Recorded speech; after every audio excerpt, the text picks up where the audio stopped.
na Congo métier monsieur tikalteka musique na théâtre na kuluna toza na musique théâtre na kuluna ba métier to tika yango wana lobby to kozanga ba enseignant lobby to kozanga ba médecin lobby to kozanga ba militaire lobby to kozanga ba pasteur na ba vrai politicien ba kozala te parce que pour nani Rwanda, Burundi na Uganda, bah yela biso système à extermination à la population congolaise et puis système à plan ni bah yela biso système à plan il y a extermination religieusement il y a ba leadership faut pas exterminer ba leader religieux politique na armée tina culture bozo mona ngome mutazolo bango azate.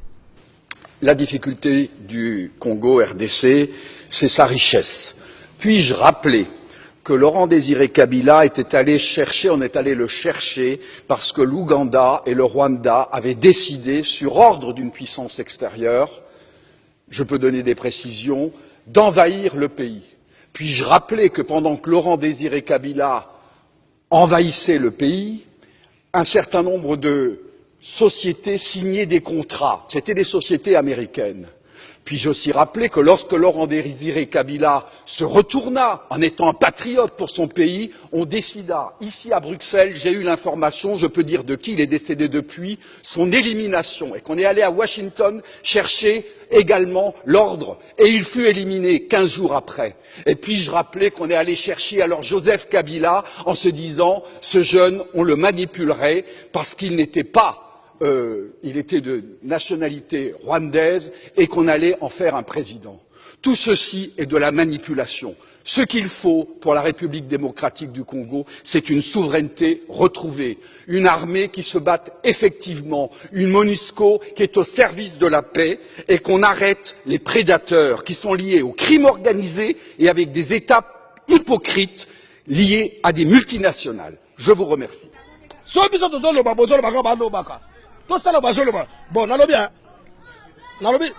tala mundele na parlement européen, na parlement, tala ma mundele solo, tala, excusez-moi, na si ma caméra, il met des TV, de luxe TV, pesa bango image sur la bataille. Que Kabila soit critiquable, c'est certain, mais qui dira la vérité? Qui a mis Kabila en place? Qui montrera le rôle du Rwanda dans cette crise? Kagame n'est pas condamné et Kabila devrait l'être. Qui parlera des millions de morts pour le diamant, les terres rares et autres minerais de cette région pour les intérêts des sociétés belges, allemandes et des puissances extérieures? Admettrez-vous enfin que les problèmes africains sont l'affaire des Africains et que les nations africaines ont le droit à la non-ingérence pour leur stabilité? Oui à la transition inclusive, pour cela il faut du temps. Botale on a kanti bomoni oya lobi wana mundele yo siko soki kiangani soki nani okena kimbangiste okeko lia mbongo na yo olia mbongo na okelia mbongo na yo lo bakeno voilà bo oyeko lo makampo na mboka etambula be yo kota mboka no ebi niveau peuple doit souffrir pendant combien de temps yo ça le rappelle dirigeant ya kimbangiste yami bale pa il me tient la bango mususu tiala bango ndenge bakuta na Kabila na makamba solo batiango chango chama kamtar tanet botala bino wakimbangise bo kota na botala ndela solo botala peuple congolais ba combattant le monde entier bo fongola misu bo telema na église oyo. Papa Simon Kimbangu Kiangani s'est déclaré satisfait des échanges qu'il a eus avec le père de la nation Joseph Kabila.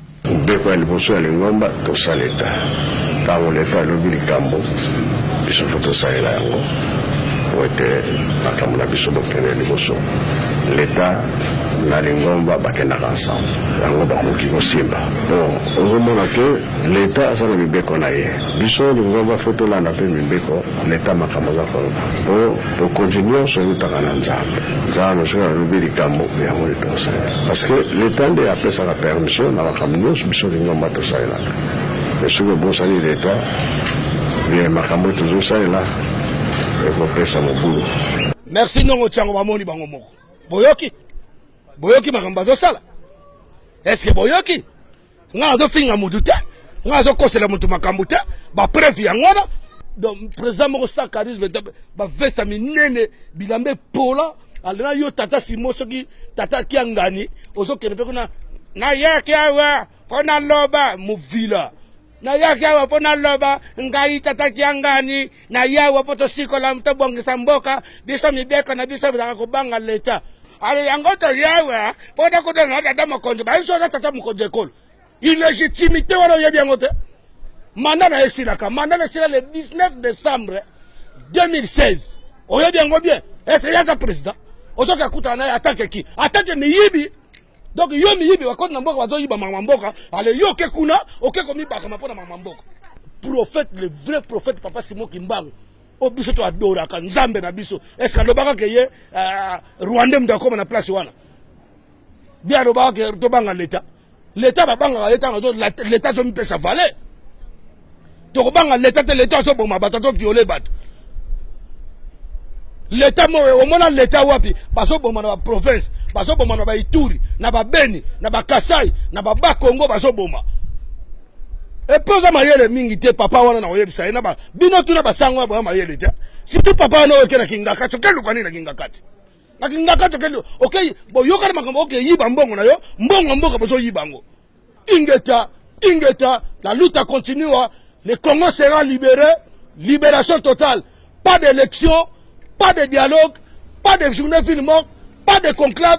To sengi soulèvement populaire, bana kini bo telema, bana Congo bo telema, soulèvement populaire. Depuis plus de 4 ans, Maxi Bien-être a non seulement apporté l'harmonie du corps, mais aussi des couples. Avec Maxi Bien-être, dites au revoir aux maux de dos, aux problèmes d'hémorroïdes. Maxi Bien-être est une solution buvable, très facile et pratique à utiliser. Versez le contenu du sachet dans un verre d'eau tiède, mélangez avec une cuillère et c'est tout. Alors, qu'attendez-vous? Maxi Bien-être, l'harmonie du corps et des couples.